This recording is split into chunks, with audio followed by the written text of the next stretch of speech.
They called him the Wolf of Blackwood, a man who chewed up innocence and spat out ruin. But on the night of my betrothal amidst the silk and champagne of London's finest ballroom, Samuel Thorne didn't come for money, and he didn't come for revenge. He came for me. I was Lady Abigail Faith, the jewel of the season promised to a golden boy with a viscount's title. But by midnight, the golden boy would be on his knees. My father would be weeping, and I would be the property of a monster. This isn't a fairy tale. This is the story of how I fell in love with the nightmare. The year was 1819, and the air in the grand ballroom of Oakbridge Hall smelled of expensive beeswax, crushed lavender, and the underlying metallic scent of desperation. Lady Abigail Faith stood near the orchestra, her fingers gripping the ivory fan so tightly the delicate ribs threatened to snap. To the 300 guests swirling in a kaleidoscope of velvet and lace, she was the picture of envy, the only daughter of the Earl of Faith, wearing a gown of crushed sapphire silk, about to marry the most eligible bachelor in England, Viscount Julian Sterling. "Smile, Abigail," Julian whispered, leaning close. His breath smelled of sherry and cloves. "The Duke of York is watching. We must look like the portrait of domestic bliss, not two strangers at a funeral." Abigail forced the corners of her lips upward, though her stomach churned. Julian was beautiful in the way a marble statue is beautiful, perfect, cold, and entirely hollow. He had blonde curls that fell artfully over his forehead, and a smile that didn't quite reach his pale blue eyes. "I am smiling, Julian," she replied, her voice low, "though I wonder why my father is sweating so profusely in a room this draughty." She looked across the floor to Earl Faith. Her father, usually a man of boisterous laughter and red-faced cheer, looked ashen. He was downing his fourth glass of brandy, his eyes darting toward the heavy oak doors at the end of the hall, as if he expected the devil himself to walk through. "Nerves," Julian dismissed, smoothing the lapel of his coat. "The settlement papers are signed. His debts are cleared by my dowry. He's simply relieved to have you off his hands and his ledgers balanced." Abigail stiffened. That was the truth of it. She wasn't a bride. She was a transaction, a currency used to plug the holes in the Faith family fortune caused by her father's disastrous gambling habits at White's Club. The orchestra swelled into a waltz. Julian bowed, extending a hand. "Shall we?" Abigail took it. But before they could take the first step, the music faltered. It didn't stop all at once. It died instrument by instrument, the cello first, then the violins, until only a lone flute trilled and faded into a suffocating silence. The heavy double doors of the ballroom, usually opened by liveried footmen, were kicked open with a violence that shook the crystal chandelier overhead. A gust of wind and rain swept into the warm room, extinguishing the nearest candles. In the threshold stood a shadow. He was massive, broad-shouldered, and imposing, wrapped in a heavy, sodden greatcoat that dripped rainwater onto the polished parquet floor. He didn't look like a gentleman. He looked like a storm given human form. As he stepped into the light, a collective gasp rippled through the crowd. "Lord save us," the Dowager Duchess of Kent whispered loudly. "It's the wolf. Samuel Thorne, the Duke of Blackwood." Abigail felt Julian's hand turn clammy in hers. Thorne was a legend in London, but not the kind one wished to meet. A war hero from the peninsula who had returned with a scarred face, a dead family, and a reputation for ruthlessness that made grown men tremble. He had been a recluse for 3 years, ever since the fire at Blackwood Manor. Thorne ignored the crowd. His eyes dark as flint and, burning with a terrifying intensity, scanned the room. He wasn't looking for the buffet. He was hunting. His gaze landed on Abigail's father. The Earl of Faith dropped his brandy glass. It shattered the sound like a gunshot in the silent room. Thorn walked forward, his heavy boots thudding rhythmically. The crowd parted like the Red Sea, terrified of brushing against his wet coat. He stopped 10 paces from Abigail and Julian, but he didn't look at them. He looked only at the Earl. "Faith," Thorn said. His voice was a deep, gravelly baritone that vibrated in Abigail's chest. "Time is up." The Earl trembled, stepping behind a heavy velvet chair as if it could protect him. "Your Grace, Samuel, please. This is my daughter's betrothal. Surely we can discuss business in the morning." "Business?" Thorn laughed, a harsh, dry sound, devoid of humor. "You called it a game of cards, Thomas. I called it a contract." Thorn reached into his coat and pulled out a piece of parchment. It was crumpled and stained, but the wax seal of the Faith family was clearly visible. "3 nights ago at the Hellfire Club, you wagered everything you had left to try and win back your estate," Thorn announced, his voice carrying to the gallery. "You lost." I can pay you back," the Earl squeaked. Julian will cover the debt." All eyes turned to Julian. The Viscount swallowed hard, stepping away from Abigail as if she were suddenly contagious. I beg your pardon, I agreed to cover your existing mortgages, Lord Faith. I did not agree to cover gambling debts owed to the Duke of Blackwood."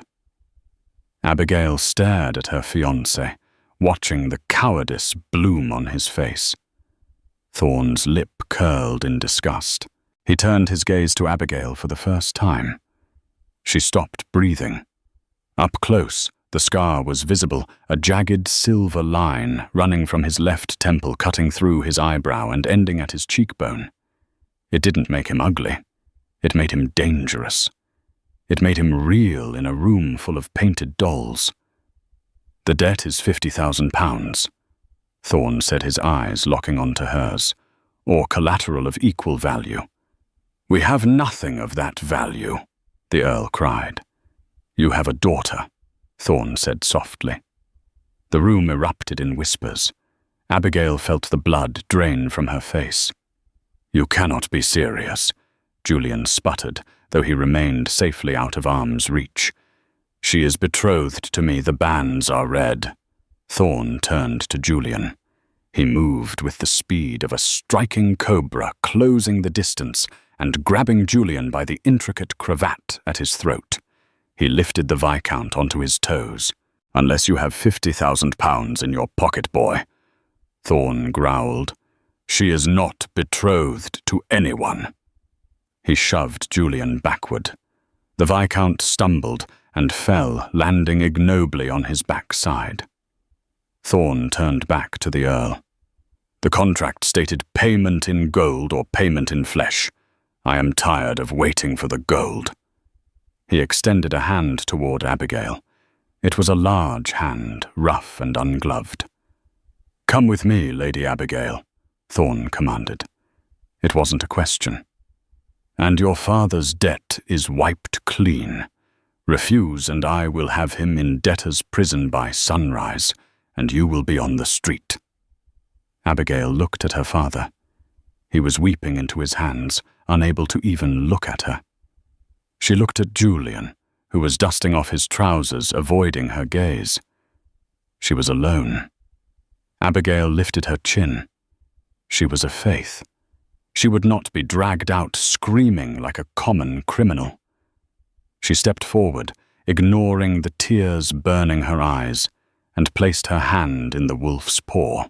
"Done," she whispered. The rain was torrential, hammering against the roof of the black carriage as it rattled over the cobblestones of London. Inside, the air was thick with tension and the smell of wet wool. Abigail sat on one side, her sapphire silk dress ruined by the mud from the driveway. Opposite her sat Samuel Thorne. He had barely spoken a word since he had virtually marched her out of her own engagement party, tossed her into his carriage, and barked at the driver to head north. He wasn't looking at her. He was staring out the window into the pitch blackness, his profile illuminated intermittently by the flashes of lightning. "Where are we going?" Abigail asked. Her voice was steady, which surprised her. She felt like she was vibrating with terror. Thorne didn't turn. "Blackwood Manor, Cumbria." "That is 3 days' ride," she said, "without a chaperone. My reputation will be shredded before we reach the first posting inn." Thorne slowly turned his head. In the dim light of the carriage lantern, his eyes looked like dark pools of oil. "Your reputation died the moment your father bet you on a pair of jacks, Lady Abigail. You should be worrying less about society gossip and more about the fact that you now belong to me." "I am not a horse, Your Grace," she snapped, anger finally overriding her fear. "I cannot be bought or sold." "Can't you?" Thorne leaned forward, his knees brushing against her skirts. The carriage felt suddenly very small. "Your father thinks otherwise, and judging by how quickly your Viscount crumbled, he thought so too. You were a commodity to them, an asset to be traded for social standing or debt relief." "And what am I to you?" Abigail challenged, meeting his gaze. "A trophy, a way to humiliate my father." Thorne's expression darkened. A muscle feathered in his jaw. "You are insurance." "Against what?" "Against the past repeating itself," he said cryptically. He reached into the breast pocket of his coat and pulled out a small silver flask. He uncapped it and took a long pull, then offered it to her. Abigail stared at the flask. "I do not drink spirits." "You will tonight," he said, capping it. "It's going to be a long, cold journey." Abigail wrapped her arms around herself. The carriage was freezing. In her rush to leave to save her father's dignity, though he deserved none, she hadn't even grabbed a cloak. Her silk dress offered no protection against the damp chill of the English autumn. She shivered violently. Thorne sighed, a sound of immense irritation. He began to unbutton his greatcoat. "I do not want your coat," Abigail said through chattering teeth. "Don't be a martyr, Abigail. It doesn't suit you." He peeled the heavy wool garment off his shoulders. Beneath it, he wore a stark black waistcoat and a white shirt that was unbuttoned at the collar, revealing the strong column of his throat. He leaned over and draped the coat over her. It was heavy, warm from his body heat, and smelled of tobacco rain and sandalwood. Despite her hatred for him, her body betrayed her, sinking gratefully into the warmth. "Why?" she asked quietly, pulling the coat tighter. "Why did you do it? You are a duke. You have wealth beyond measure. Why ruin my life for £50,000? Thorne looked at her, and for a second the hard mask slipped. She saw something else in his eyes. Exhaustion. Pain. "You think this is about the money?" he asked softly. "What else could it be? Your father didn't just lose money to me, Abigail.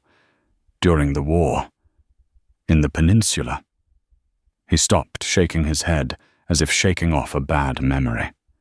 The steel returned to his eyes. "It doesn't matter. You are the payment, and you will serve your purpose." "And what purpose is that?" she whispered. "Am I to be your mistress?" Thorne laughed again, that same dry, humorless bark. "My mistress, no, my dear. I have no use for a mistress." He reached into his pocket again and pulled out a folded document. He tossed it onto her lap, Read it."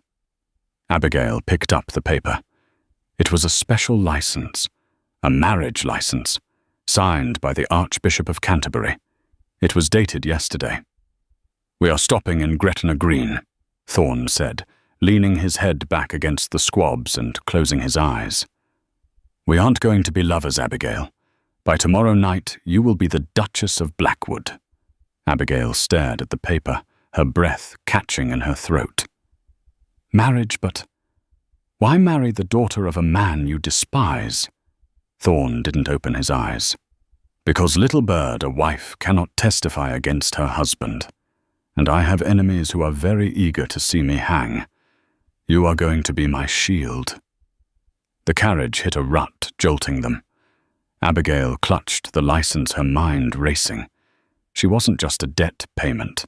She was part of a conspiracy. "I won't do it," she said. "I will scream. I will tell the magistrate you kidnapped me." Thorne opened one eye. It glittered in the darkness. "You can try. But remember your father. I hold the deed to his estate. I hold his promissory notes. If you run, if you scream, if you refuse, I will burn his world to the ground, and I will start with that pretty Viscount of yours." He leaned forward, his face inches from hers. "So do we have an understanding, or do I turn this carriage around and finish what I started in that ballroom?" Abigail looked at the scar on his face, the ruthless set of his jaw. She thought of her foolish father and the spineless Julian, and she realized with a sinking heart that the wolf was the only one in that ballroom who had been honest with her. "We have an understanding," she said, her voice trembling. "Good." Thorne closed his eyes again. "Sleep, Duchess. You'll need your strength. The wolves at Blackwood are much hungrier than I am." The carriage thundered on into the night, carrying Abigail Faith away from the light of her past and into the darkness of Samuel Thorne's future. The journey north was not a sprint. It was a slow, grinding erosion of everything Abigail Faith had ever known. For 2 days, the carriage became their entire world. Outside the English countryside, dissolved from the manicured hedgerows of the south into the wild grey moors of the north. Inside, the silence between them was heavy, broken only by the rhythmic creak of leather springs and the drumming of relentless rain. Abigail sat huddled in the corner. She had refused to speak to him for the first 20 miles. By the 100th mile, her silence was no longer a weapon. It was a shield. She watched Samuel Thorne from beneath her lashes. He slept intermittently, arms crossed over his chest, his head resting against the dark velvet squabs. Even in sleep, he didn't look peaceful. His brow was furrowed, his hand twitching near the hidden pocket of his coat, where she knew he kept a pistol. They stopped at a coaching inn near the border called the Drover's Rest. It was a low-ceilinged, smoky establishment that smelled of roasted mutton and stale ale, a far cry from the gilded ballrooms of London. "Eat," Thorne ordered, pushing a plate of bread and stew toward her across the scarred wooden table of their private parlour. Abigail looked at the food. Her stomach cramped with hunger, yet pride made her hesitate. "I am not hungry." Thorne leaned back in his chair, the firelight casting long, dancing shadows across the scarred half of his face. He looked tired. The formidable monster of the ballroom looked frayed around the edges. "Starving yourself will not undo the contract, Abigail. It will only make you weak. And where we are going, the weak are eaten." Abigail picked up the spoon. Her hand trembled. She hated that he saw it. "Where exactly are we going?" "Your Grace, you speak of Blackwood as if it were a circle of hell." "It is not hell," Thorne said, taking a sip of dark ale. "It is a fortress, and it is filled with memories that have teeth." He paused, studying her. "You lived a soft life, Lady Abigail. Tea parties, embroidery gossip. You have no armor. I survived my father gambling away our fortune for 10 years. She countered, her voice gaining a sharp edge. I survived holding my head high while society whispered that the Earl of Faith was a drunkard. Do not mistake Uslance for softness, your grace. Thorn's eyes narrowed, a flicker of something respect passing through them. We shall see. The wedding happened the next morning in a small, drafty church in a village that didn't even have a name on the map. It was not the wedding Abigail had dreamed of. There were no flowers, no choir, no father to walk her down the aisle. The vicar was a nervous, balding man who clearly recognized the Duke and was terrified of him. He hurried through the Latin liturgy as if the church were on fire. Do you, Samuel Arthur Thorn, take this woman? I do, Thorn said. His voice was flat, devoid of emotion, like a judge passing a sentence. And do you, Abigail Beatrice Faith? Abigail hesitated. The air in the church was freezing, her breath misting in front of her. She looked at the stained glass window, grey with grime. She thought of Julian, who hadn't fought for her. She thought of her father, who had sold her. She looked up at Thorn. He wasn't looking at the vicar. He was looking down at her. His expression was unreadable, but his hand, which held hers, was warm. It was the only source of heat in the entire building. I do, she whispered. Thorn produced a ring. It wasn't the delicate diamond Julian had given her. It was a heavy band of dark gold, set with a square-cut onyx, deeply engraved with the Blackwood crest, a wolf's head snarling. He slid it onto her finger. It was heavy.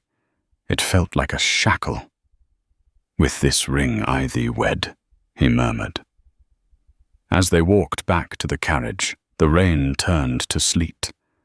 Thorn paused before opening the door, turning to face her. The wind whipped his dark hair around his face. You are a duchess now, he said, his voice fighting the wind. That title carries weight, but know this, Abigail in London, I am the villain.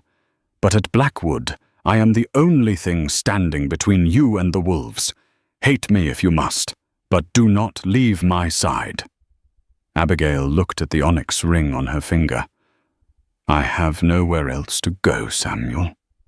It was the first time she had used his Christian name.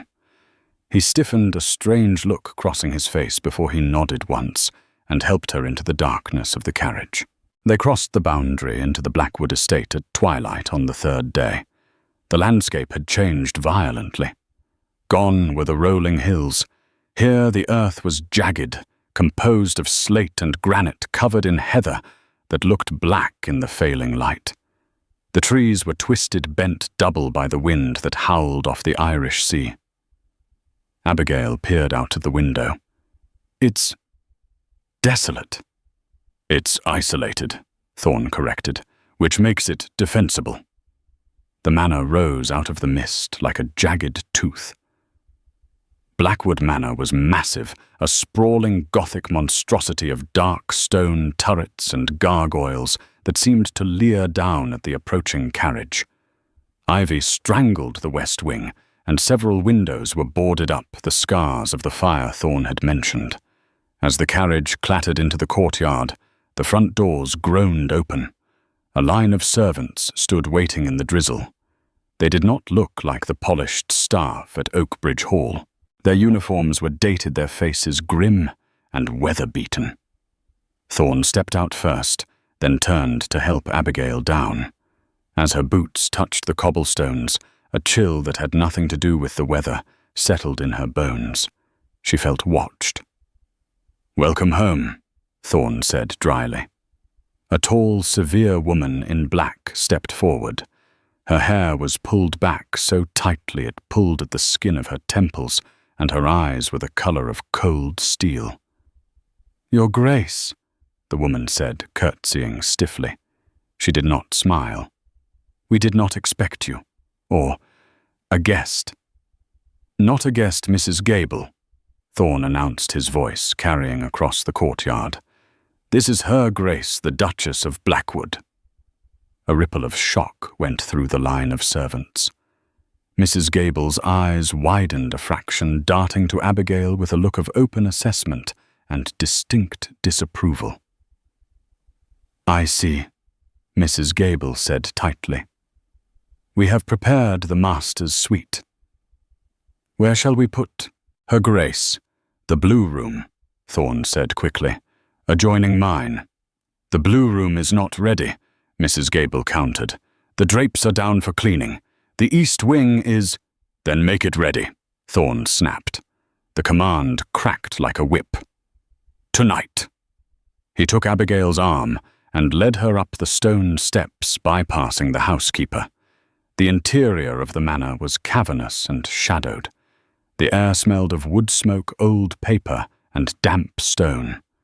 The portraits on the walls were obscured by layers of dust. Mrs. Gable runs the house, Thorne muttered as they ascended the grand staircase. She was my mother's maid. She is loyal to the house, not necessarily to me. Watch her. You don't trust your own housekeeper, Abigail whispered, clutching her skirts to avoid the dust bunnies on the stairs. I told you, Abigail, trust no one. They reached a heavy oak door on the second floor. Thorne opened it, revealing a massive bedroom dominated by a 4-poster bed, draped in heavy blue velvet. A fire had been hastily lit, but the room still held a deep chill. This connects to my room, Thorne said, pointing to a door on the far wall. The door locks from both sides. I suggest you keep it locked. Abigail turned to him, confusion warring with exhaustion. You marry me, drag me across the country, claim I am your shield, and now you lock me away. What is this danger you speak of? Who are these enemies? Thorne walked over to the window, looking out at the dark moors. My uncle Silas Thorne, and my cousin Arthur. Family. Abigail gasped. When my father and brother died in the fire 3 years ago, the title passed to me. Silas expected it to pass to him. He believed I had died in the war. When I returned, let's just say he was disappointed. Thorne turned his face grim. Under English law, if I die without an heir, the title and the estate go to Silas. He has attempted to accelerate that process twice. Abigail felt the blood drain from her face. They tried to kill you too. Poison in my wine 6 months ago. A hunting accident a year before that. He took a step toward her, but a wife changes things. A wife suggests an heir is coming. A wife complicates the line of succession. By marrying you, I have put a wall between Silas and the title, but I have also put a target on your back. Abigail stared at him, horror dawning. You used me as bait. I used you as a distraction, he corrected. Silas will be so focused on figuring out who you are and whether you are pregnant that he will make a mistake. And when he does, I will crush him. He reached out his hand, hovering near her cheek, but he didn't touch her. He pulled back, his fist clenching. Stay in this room tonight, Abigail. Mrs. Gable will bring you a tray. Do not eat anything that hasn't been tasted by the cook in front of you. Do not open the door for anyone but me. And where are you going? She asked, her voice small. I have to patrol the grounds, he said, turning to the door. The wolf has been away too long. I need to remind them I've returned. He left the heavy door clicking shut behind him. Abigail heard the key turn in the lock from the outside. She was not just a bride. She was a prisoner in a house of secrets. Abigail moved to the window. Below in the courtyard, she saw a figure emerge from the shadows. It was Thorne, striding toward the stables with a lantern in one hand and a rifle in the other. But then she saw something else. From the edge of the woods beyond the courtyard wall, another light flickered. A signal. Someone was out there in the darkness watching the house, watching her window. Abigail backed away from the glass, her heart hammering against her ribs. She looked at the connecting door to Thorne's room. She walked over and tried the handle. Locked. She was alone. Or so she thought. From the corner of his room, a floorboard creaked. Abigail spun around. The room was empty, the shadows stretching long and thin from the fireplace.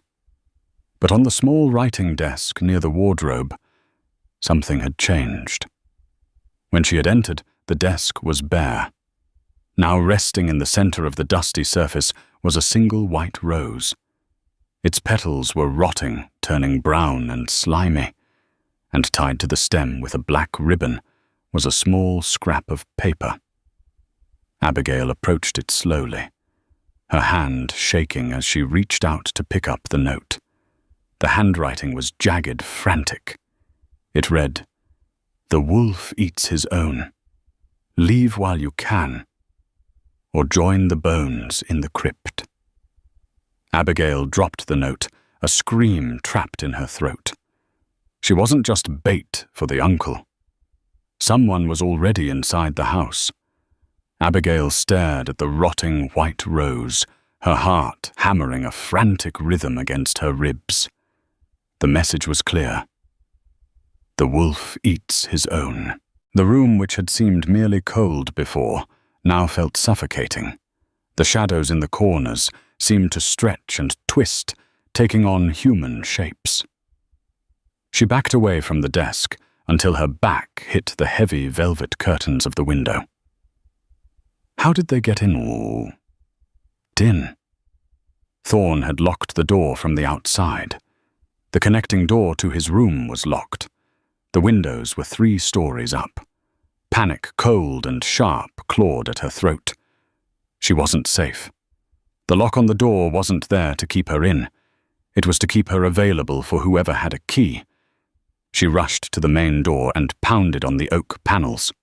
"Mrs. Gable, is anyone there? Open this door." Silence. The thick stone walls of Blackwood Manor swallowed her voice. She tried the handle again, rattling it violently. It held fast. She turned back to the room, her eyes darting for a weapon. The fire irons were too far away. The heavy ceramic wash basin. Suddenly, the lock clicked. Abigail froze. She took a step back, grabbing a heavy brass candlestick from the mantelpiece. She held it like a club, her knuckles white. The door creaked open slowly. It wasn't Samuel. A man stood in the threshold. He was younger than Samuel, perhaps in his late 20s, with the same dark hair, but none of the hard, rugged strength. His face was soft, his eyes pale and watery, and he wore a suit of burgundy velvet that was too fine for the country. He held a silver candelabra, the light illuminating a smirk that made Abigail's skin crawl. "Cousin Arthur," he purred, stepping into the room without invitation. "I heard a commotion. Is our new guest distressed?" Abigail didn't lower the candlestick. "I am the Duchess of Blackwood, and you will address me as your grace." Arthur Thorne laughed, a wet, slippery sound. He kicked the door shut behind him with his heel. "Duchess, oh my dear, don't get attached to the title. The last one didn't last very long." He walked toward her, his gaze raking over her in a way that made her feel naked. Samuel has terrible taste in women. Usually he prefers them quieter. But you have fire. I like fire. "Stay back," Abigail warned, raising the brass weapon higher. "My husband is patrolling the grounds. He will be back any moment." "Samuel is busy chasing shadows in the woods. My father Silas is very good at creating diversions." Arthur took another step, cornering her against the window. "We were surprised he actually married you. We thought he'd just ruin you and leave you as is his way. But marriage, That makes things complicated. Unless, of course, the marriage is never consummated, or the bride meets a tragic end before the heir is conceived. Abigail realized, then, that the threat wasn't just vague. It was immediate. Arthur wasn't here to talk. He was here to hurt her, to taint the collateral Samuel had brought home. "Get out!" she screamed, swinging the candlestick. Arthur caught her wrist with surprising strength. His grip was clammy and painful. "Feisty! I wonder if you'll scream as loud as the maid did." He yanked her toward him. Abigail didn't scream. She reacted. She brought her knee up, driving it hard into his groin. Arthur howled, doubling over his grip, loosening just enough for Abigail to wrench her arm free. She shoved him backward, and he stumbled over the rug, crashing into a side table. She lunged for the door. Her fingers grazed the cold metal of the handle. But Arthur was fast. He grabbed the back of her skirts, hauling her backward. Abigail fell hard onto the floorboards. The breath knocked out of her. "You little bitch!" Arthur snarled. His face twisted inert. He crawled over her, pinning her wrists to the floor. "I'm going to teach you your place." Abigail struggled, kicking and twisting, but he was too heavy. Tears of frustration and terror welled in her eyes. "This is it," she thought. "This is how I die." Suddenly, the connecting door, the one leading to Samuel's room, exploded inward. The wood splintered with a deafening crack as a boot smashed through the lock. Arthur froze, looking up. Samuel Thorne stood in the shattered doorway. He was drenched from the rain, his chest heaving, water dripping from his hair.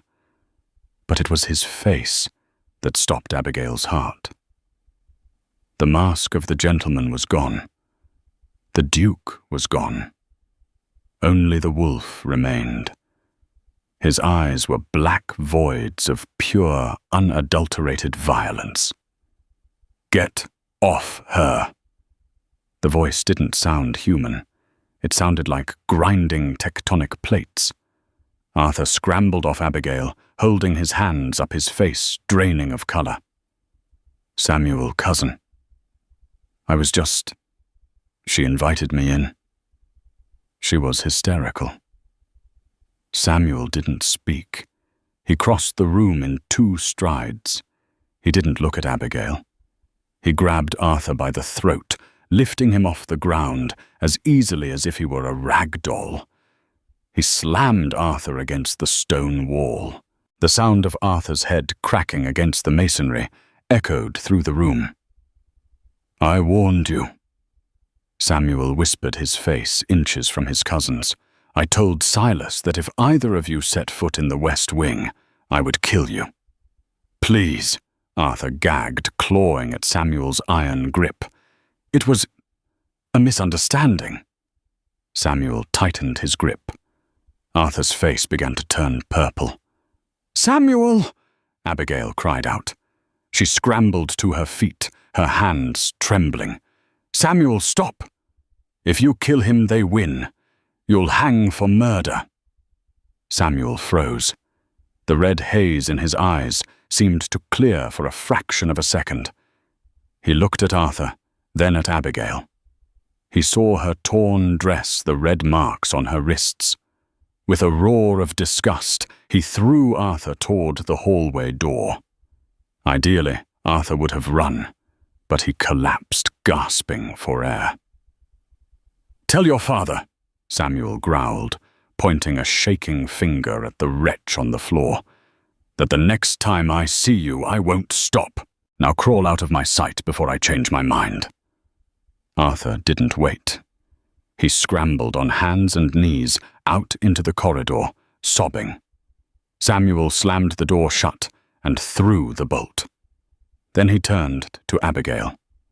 For a long moment, silence stretched between them, heavy and vibrating with adrenaline. Abigail was shaking so hard, her teeth chattered. Samuel walked toward her. Slowly, his hands held out, palms up, showing he was unarmed. "Abigail." She flinched. The movement broke him. The terrifying rage vanished, replaced by a look of devastating guilt. Did he hurt you?" "No," she whispered, wrapping her arms around herself. He scared me. He said, 'Your uncle created a diversion.'" "He did," Samuel said bitterly. "A fire in the stables. They knew I would go." He reached out his fingers, grazing her shoulder. "I am sorry. I thought you would be safe, locked in. I didn't know Mrs. Gable had given them a key." "Mrs. Gable. She must have. There is no other way." Samuel's jaw tightened. "You cannot stay in this room. It's compromised." "Where can I go?" Abigail asked, a sob finally escaping her throat. "There are enemies in the hall. Enemies in the kitchen. I want to go home, Samuel. I want to leave." Samuel stepped closer, enveloping her in his heat. He didn't hug her. He shielded her. He placed his hands on her arms, looking down into her eyes with an intensity that burned. "I cannot let you leave, Abigail. Out there on the road, you are vulnerable. Here, I can fight them." He paused, his thumb brushing away a tear that tracked through the dust on her cheek. "Come with me." "Where?" "To my room. The only room in this God-forsaken house that I have the only key to." Samuel's chambers were starkly different from the rest of the house. While the manor was a museum of decaying grandeur, this room was a soldier's camp. There was a simple cot in the corner, a desk piled high with maps and ledgers, and a rack of weapons, rifles, sabers and pistols kept in pristine condition. The fire here burned low and steady. It smelled of gun oil, leather, and him. Samuel led her to a heavy leather armchair near the fire. "Sit. I will get you some brandy." Abigail sank into the chair. She felt numb. The adrenaline was fading, leaving behind a bone-deep exhaustion. She watched as Samuel moved around the room. He had discarded his wet coat, revealing the white shirt that clung to his muscular frame. He was limping slightly, a detail she hadn't noticed in his rage. He handed her a glass of amber liquid. His hand brushed hers, and the contact sent a jolt through her. "Drink," he ordered gently. She took a sip. The liquid burned her throat, but the warmth blossomed in her chest, chasing away the chill. Samuel didn't sit. He paced in front of the fireplace, running a hand through his damp hair. "I should have killed him," he muttered to himself. "I should have snapped his neck." "Then you would be in prison," Abigail said quietly. "And I would be alone with Silas." Samuel stopped pacing. He looked at her. Really looked at her, as if seeing her for the first time. "You kept your head. Most debutantes would have fainted." "I told you," she said, looking into the fire. "I am not soft. My father's creditors used to come to the door at all hours. I learned to hide the silver and stand my ground." Samuel let out a breath, a short, sharp exhale. He walked over to the window, staring out at the rain-lashed night. "I never wanted this for you, Abigail. I needed a wife to secure the title, yes. But I didn't intend to drag you into a war zone." "Why do they hate you so much?" Abigail asked. "Is it just the title, or is there more?" Samuel turned. The firelight caught the scar on his face, highlighting the jagged ridge of skin. "You've heard the rumors. The Wolf of Blackwood. The man who burned his family." "I heard there was a fire," Abigail said cautiously, "and that you survived." "I didn't just survive." He began to unbutton his shirt cuffs, rolling up his sleeves. His forearms were thick with muscle, but they were also marked with burn scars, silvery, shiny patches of skin that told a story of agony. "It was 3 years ago." He began, his voice low and distant. I had just returned from France, the 95th Rifles. We had seen hell at Salamanca, but I thought I was finally home safe. He walked over to the fire, staring into the flames. It was Christmas Eve. My father, the old Duke, and my younger brother Thomas. We were all asleep.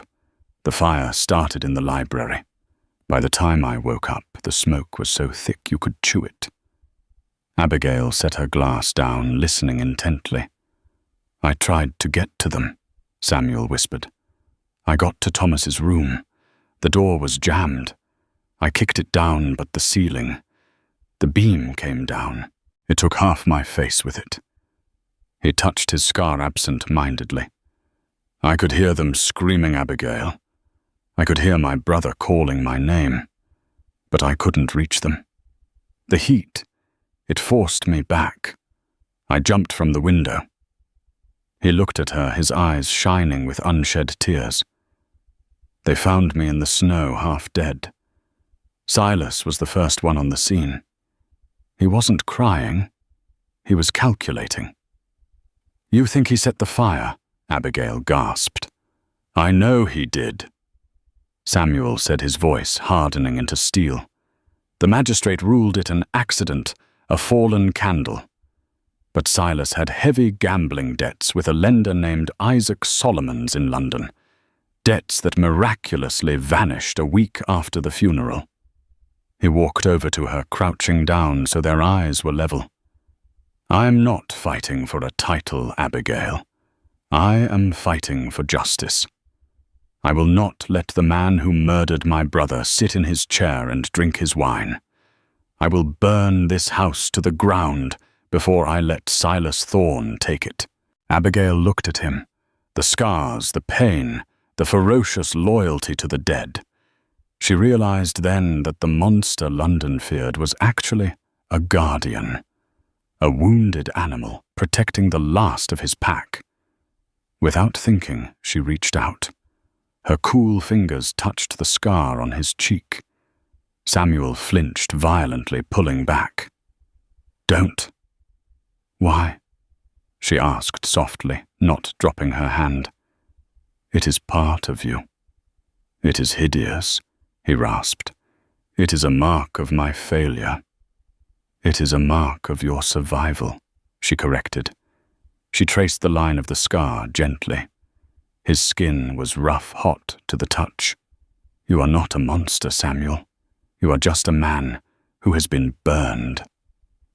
Samuel closed his eyes, leaning into her touch for just a second, a moment of weakness he couldn't suppress. He let out a shuddering breath. "You should not touch me," he whispered. "I am dangerous to you." "You are the only person in this house who has tried to save me," she replied. He opened his eyes. They were dark, dilated, swirling with an emotion she couldn't place. Desire, profound sadness. "Abigail," he said, his voice rough, "you will sleep in my bed tonight. I will take the floor." "The floor is stone, Samuel. You are injured." "I have slept in mud and blood. A stone floor is a luxury." He stood up abruptly, breaking the contact. The loss of his warmth made her shiver. "Take the bed," he commanded, moving to the door to check the locks again. "Tomorrow I am going to fire Mrs. Gable, and then I am going to teach you how to shoot." Abigail stood up. She felt a strange new strength rising in her. The terrified girl in the ballroom was gone. "Samuel!" He turned his hand on the latch. "I don't want to just survive," she said firmly. "If I am to be the Duchess of Blackwood, I want to fight back."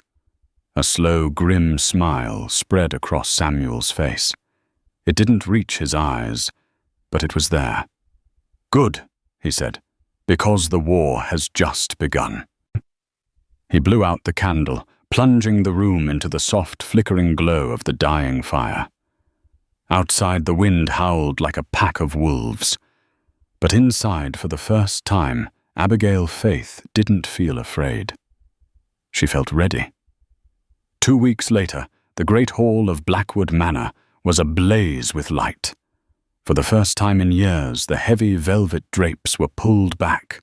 The chandeliers were polished to a diamond shine, and a fire roared in the massive hearth. It was a trap dressed in silk and served on silver platters. Samuel had invited Silas and Arthur for a reconciliation dinner. He claimed that Abigail's presence had softened him, that he was ready to discuss an allowance for his estranged family. They had taken the bait arrogance, blinding them to the danger. Abigail sat at the foot of the long mahogany table. She wore a gown of crimson velvet, the color of blood and royalty. Around her neck glittered the Blackwood diamonds, heavy gold, and undeniably a statement of ownership. Beneath the folds of her skirt, strapped to her thigh, was a small pearl-handled pistol Samuel had taught her to use. Silas Thorne sat across from her. He was an older, sharper version of Arthur, with eyes like chips of flint. He swirled his wine, watching Samuel with a predator's gaze.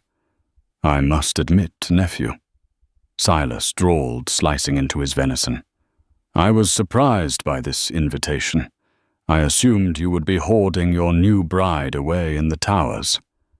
"Marriage changes a man, uncle," Samuel said smoothly from the head of the table. He was dressed in formal black, his tall stark against his pale skin. He looked relaxed, but Abigail knew better. He was a coiled spring. "I realized that family is important." "Indeed."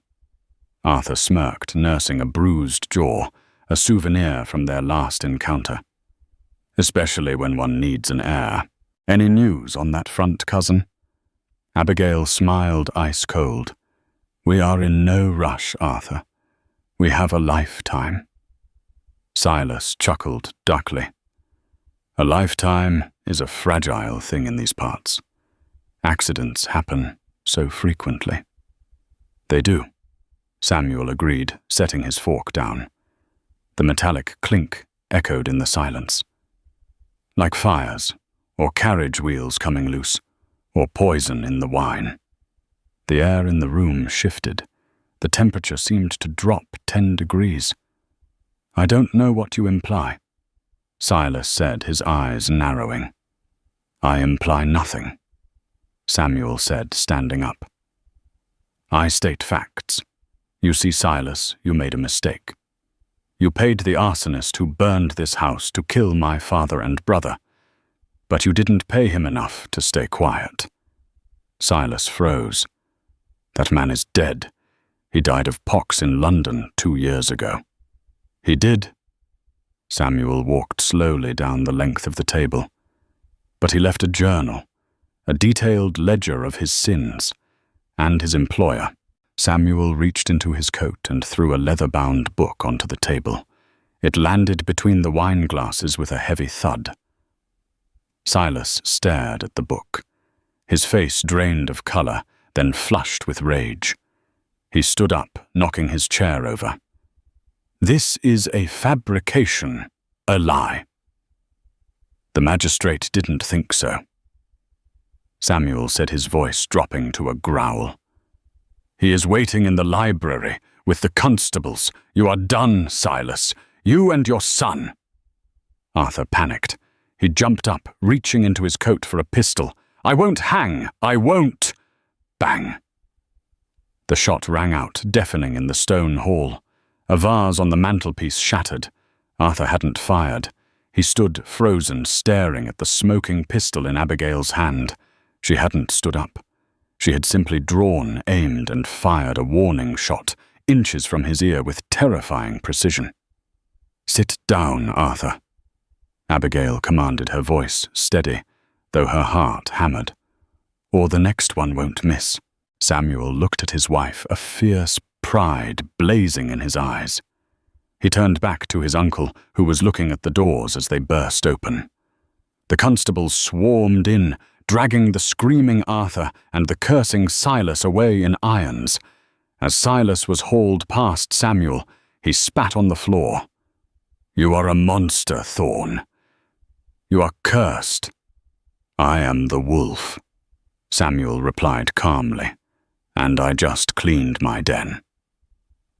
When the doors finally closed, silence returned to the hall.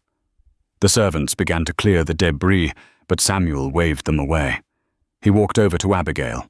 She was still holding the pistol, her hand finally starting to tremble as the adrenaline crashed. Samuel gently pried the weapon from her fingers and set it on the table. He pulled her up from the chair, his hands gripping her waist tightly. "You missed," he murmured, a ghost of a smile playing on his lips. "I didn't miss," she whispered, looking up at him. "I hit exactly what I aimed for. His ego." Samuel laughed a true deep sound that transformed his face, making him look 10 years younger. "God, Abigail, you are magnificent." The humor faded, replaced by an intensity that made her knees weak. He brushed a stray curl from her forehead, his thumb lingering on her cheekbone. "The contract is fulfilled," he said softly. "The debt is paid. My enemies are gone. You are free, Abigail. If you wish to leave, if you wish to go back to London, go back." Abigail shook her head. "To a father who sold me, to a society that values me only for my dowry." She stepped closer, placing her hands on his chest, feeling the steady beat of his heart. "You told me that you were a monster, Samuel. You warned me about the darkness of this place. But you never told me the truth." "What truth?" he breathed. "That you are the most honorable man I have ever met." She stood on her tiptoes. "I don't want to go back. I am the Duchess of Blackwood. This is my home. And you are my husband." Samuel let out a ragged breath. "I am scarred, Abigail. I am broken. Then let me heal you."